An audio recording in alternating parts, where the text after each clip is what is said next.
നിങ്ങളുടെ favourite shows ഇനി ഒരിക്കലും മിസ്സാവില്ല. ഇപ്പോൾ C5 കാണും നിങ്ങളുടെ ഫേവറേറ്റ് ഷോസ് തികച്ചും സൗജന്യമായി.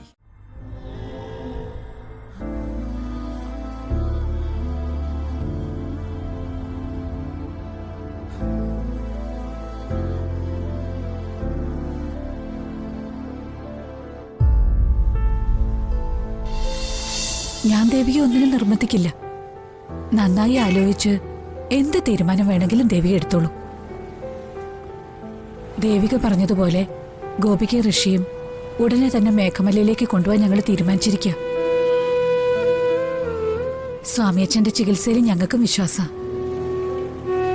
ദേവികയെ ഞങ്ങൾ ആദ്യമായിട്ട് കാണുന്നതും അവിടെ വെച്ചല്ലേ, അതും ഒരു നിമിത്തമായിരിക്കാം.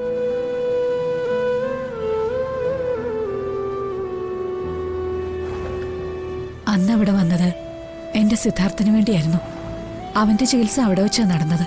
സിദ്ധാർത്ഥന്റെ ചികിത്സ അവിടെ സ്വാമിയച്ഛന്റെ അടുത്തായിരുന്നോ? അതെ, അതുകൊണ്ടല്ലേ സ്വാമിയച്ഛനെ ഞങ്ങൾക്ക് വിശ്വാസമാണെന്ന് പറഞ്ഞ്.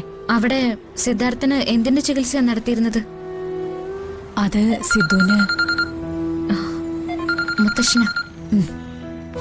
മുത്തശ്ശ, മോളെ, മേഘമലയിൽ നിന്ന് സാമ്യച്ഛൻ വിളിച്ചിരുന്നു.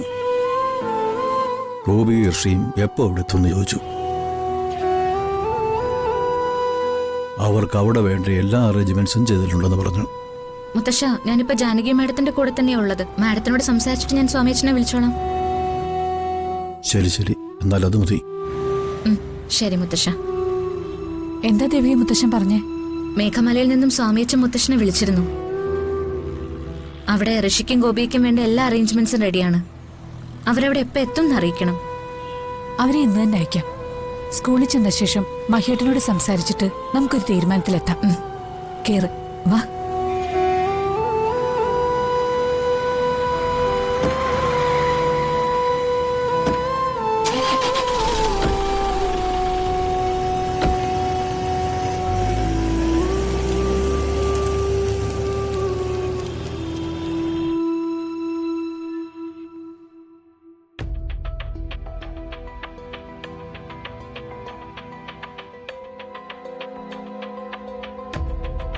രാമലേ, വാ, ഇങ്ങ് വാ. സിദ്ധു,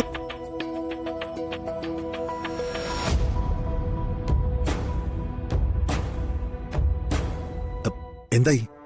നീ എന്റെ മാലയെ കണ്ടോ? കണ്ടു. അവളുടെ ഫോൺ നമ്പറും ഡീറ്റെയിൽസും വാങ്ങിയോ? ഇല്ല. ഇല്ലേ? അവളെ കണ്ടിട്ട് അവളുടെ ഫോൺ നമ്പറും ഡീറ്റെയിൽസും എന്തുകൊണ്ട് വാങ്ങാൻ പറ്റിയില്ല? ആ നേരത്ത് സിദ്ധു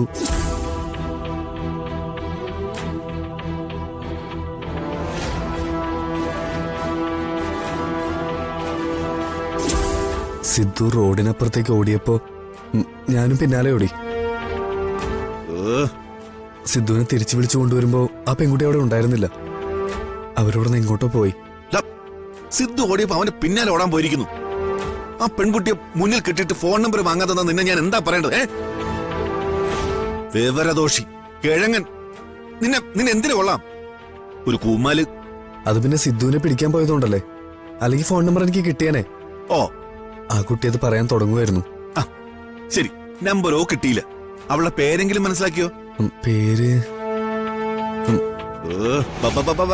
പേര് പറയടാ. എന്താ അവളുടെ പേര്? പേര് അത് ചോദിക്കാൻ മറന്നുപോയി. മലന്നുപോയി. കഷ്ടം തന്നെടാ നിന്റെ കാര്യം. സിദ്ധുവിന്റെ പിന്നാലെ വാലത്തേക്ക് നടക്കാനല്ലാതെ പിന്നെ നിന്നെ എന്തിനു കൊള്ളാം? പാഴ്, മരപ്പാഴ് വന്ന് നിക്കുന്നുണ്ടല്ലേ? ഹരി, എന്തുപറ്റി? നീ എന്തിനാ അവനെ വെറുതെ വഴക്കോറായെന്നെ? ഒന്നുമില്ലേട്ടാ, അത് പിന്നെ സിദ്ധുവിനെ പുറത്തുകൊണ്ടുപോയി തിരികെ കൊണ്ടുവരുന്ന വഴിക്ക് ഞാനൊരു ഹെയർ ഡേ വാങ്ങാം ഇവനോട് പറഞ്ഞിരുന്നു. ഇപ്പൊ മറന്നുവന്നിരിക്കുക. ഞാൻ അതിന് പിന്നെ വഴക്കോറിക്കൊണ്ടിരിക്കുമ്പോഴാ ചേട്ടൻ വന്ന് വിളിക്കുന്നേ. ശരി, നീ ഇവിടെ നിൽക്കാതെ ആ ഋഷിയും ഗോപികയും ആശ്രമത്തിൽ കൊണ്ടുപോകാനുള്ള കാര്യങ്ങൾ നോക്ക്. ഞാനതെത്തി വരാൻ പോവാ. ഹെയർ ഡേ നമുക്ക് വന്നിട്ട് മേടിക്കാം കേട്ടാ. വാ.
അല്പം സാവകാശം എടുക്കും. എങ്കിലും സാരമില്ല, ഇവരെ സുഖപ്പെടുത്താം. അല്ല, ഇവര് സുഖപ്പെടുവോ? ഇതുപോലെ ഇതിനു മുൻപ് പലരും ഇവിടെ വന്നിട്ടുണ്ട്. അവരൊക്കെയും സുഖം പ്രാപിച്ചു പോയിട്ടുമുണ്ട്. ഇവർക്കും ഭേദമാവും. അതില് അധികം ആശങ്കപ്പെടേണ്ടതില്ല.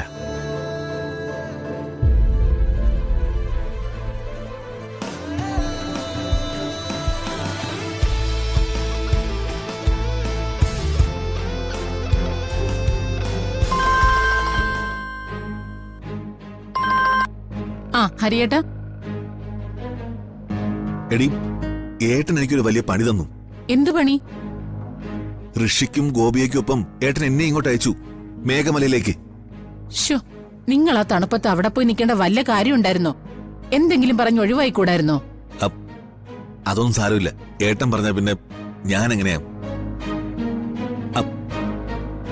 അതൊന്നും സാരമില്ല. ഇനി ഇവർക്ക് ഭേദമാവാതെ പെട്ടെന്നൊന്നും എനിക്ക് അങ്ങോട്ട് വരാൻ പറ്റുമെന്ന് തോന്നുന്നില്ല. ഷേ, അത് വല്ലാത്തൊരു കഷ്ടമായി പോയല്ലോ. അത് വിട്. ഞാൻ വിളിച്ചതേ ഒരു പ്രധാനപ്പെട്ട കാര്യം നിന്നെ ഓർമ്മിപ്പിക്കാനാ. മായയെ നമുക്ക് നമ്മുടെ നിലനിൽപ്പ പ്രധാനം. സിദ്ധുവിന്റെ മാലാഖ് ഇതുവരെ കണ്ടുപിടിക്കാൻ പറ്റിയിട്ടില്ല. അവളെ കണ്ടുപിടിച്ചാൽ മാത്രമേ നമുക്ക് നമ്മുടെ പെൺഡ്രൈവ് കിട്ടുള്ളൂ. ഇല്ലെങ്കിലേ എല്ലാം ആകെ അവതാളത്തിലാവും. ഇവിടെ നിന്നുകൊണ്ട് എനിക്ക് എന്തായാലും ആ പെൺകുട്ടിയെ കണ്ടെത്താൻ പറ്റില്ല. അതുകൊണ്ട് സിദ്ധുവിന്റെ മാലാഖെ കണ്ടെത്താനുള്ള ഉത്തരവാദിത്തം നീ ഏറ്റെടുക്കണം.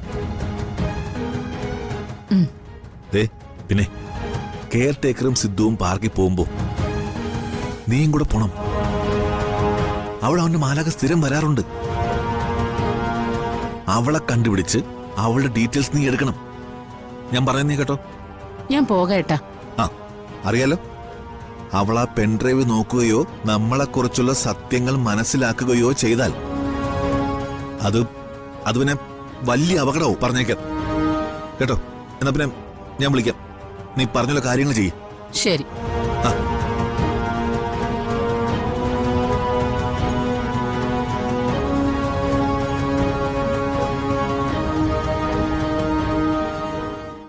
ഡൗൺലോഡ് ചെയ്യൂ C5 ആപ്പ്. കാണൂ എല്ലാ എപ്പിസോഡുകളും സൗജന്യമായി.